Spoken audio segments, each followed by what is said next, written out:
वंदे कृष्णम जगद्गुरुम। 5200 वर्ष पूर्व जब पांडव द्युत क्रीड़ा में पराजित हो वन गए तो प्रभु श्री कृष्ण ने उन्हें युद्ध के लिए सज्ज होने को कहा। 13 वर्षों बाद युद्ध होगा ये बताया, ये हम सभी जानते हैं। मगर श्री कृष्ण ने यदि उन्हें केवल भविष्य ही बताया होता तो क्या परिस्थितियां होती। यदि श्री कृष्ण आज्ञा से अर्जुन महान दिव्य अस्त्रों की खोज में न जाता तो क्या होता। यदि वासुदेव भीम को महाबली हनुमान की शरण पकड़ने का निर्देश न देते तो क्या होता। तो यह होता कि 10,000 हाथियों के बल के बराबर बलशाली भीम, उसका बल 11 अक्षौहिणी सेना के सम्मुख छोटा पड़ जाता। अर्जुन के बाण 3 महारथियों के सामने टूटते दिखाई देते। अब कई विद्वान विराट युद्ध लेकर बैठ जाएंगे। सत्य को जानने के लिए ग्रंथ नहीं गुरु चाहिए, सदगुरु ढूंढिए। इतनी बात समझाकर मेरे श्री गुरुदेव ने कहा कि केवल भविष्यवाणी जान लेने का क्या लाभ है यदि तुम शारीरिक तौर पर, आत्मिक और आध्यात्मिक तौर पर तैयार नहीं हो। पिछले कल 13 जून 2023 दिन के 1:30 बजे हिमालय खंड में 5.4 की तीव्रता का भूकंप आया। दिल्ली तक झटके महसूस हुए। विचार करो, यदि तीव्रता 7.4 की होती तो हम में से बहुत से लोग या तो मलबे में दबे होते या एक क्षण में हम घर के मालिकों से बेघर हो चुके होते। एक क्षण में सारा अहंकार धूल का ढेर बन चुका होता। अतः जो भक्त प्रभु वाणी का सम्मान करते हों, जिनके मन में कृष्ण का वास है, वे इस यात्रा में आगे चलें, और जो बस मनोरंजन चाहते हैं वे कृपया अलग हो जाएं। हमें नहीं चाहिए भर भर के व्यूज, फालतू के सब्सक्राइबर्स, हमें नहीं चाहिए तुम्हारा पैसा। हम खुश हैं उन 500,000 लोगों के साथ जिनमें भक्ति की इच्छा है, जिनमें प्रभु प्रेम की लालसा है, और हम केवल उन 500,000 भक्तों के लिए ही आते हैं। बाकी की भीड़ से हमारा कोई वास्ता नहीं। इसलिए अब अनागत की भविष्यवाणी खंड से आगे बढ़ते हुए उसके साथ साथ ब्रह्मचर्य, नाम साधना, लीला दर्शन जैसे विषयों पर भी बात करेंगे। ये कार्यक्रम अब कुछ ही महीने चलेगा, उसके बाद हमारा काम पूरा हो जाएगा। इसीलिए केवल वही आगे चलें हमारे साथ जिनमें भक्ति हो। बाकी प्रवचन करने वाले कृपया प्रस्थान करें।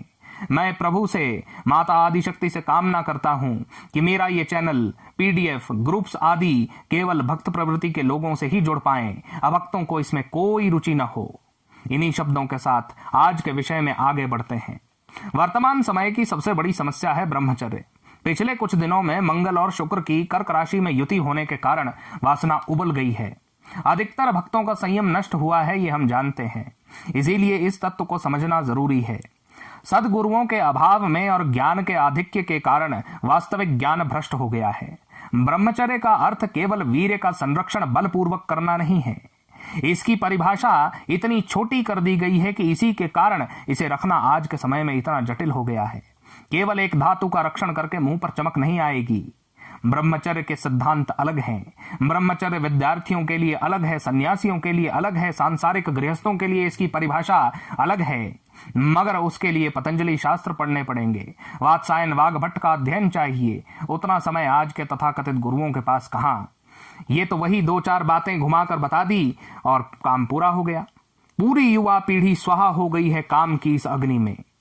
तुमने बड़ा प्रयत्न किया संयम का, 15, 20, 25, 30 दिन में न साधना फल देगी, न तीर्थ, न उस मेहनत का कोई अर्थ बनता है।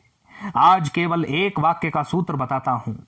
सन्यासियों को हर प्रयत्न से कामवेग को रोकने का अभ्यास करना चाहिए और गृहस्थों को कामवेग नहीं रोकना चाहिए। वाग्भट्ट।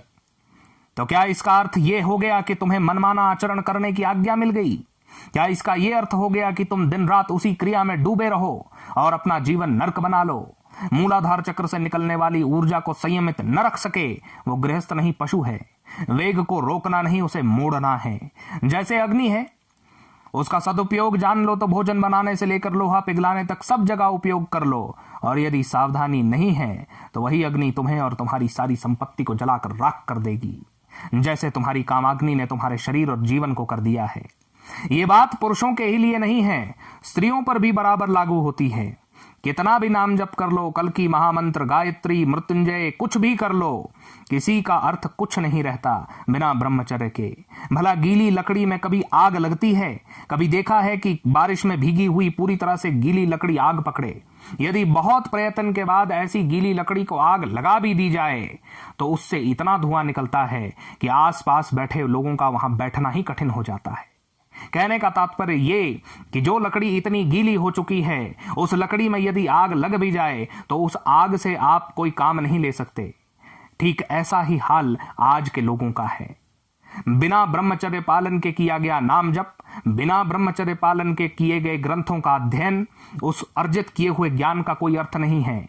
ऐसे ही लोग समाज में अधिक भ्रम फैला रहे हैं, क्योंकि वास्तविक अर्थ समझ में आएगा नहीं, वास्तविक भक्ति का मूल पता चलेगा नहीं। इस उदाहरण को स्मरण रखिए। अगले वीडियोज में हम इस पर और चर्चा करेंगे। जय मां आदिशक्ति, जय श्री जगन्नाथ।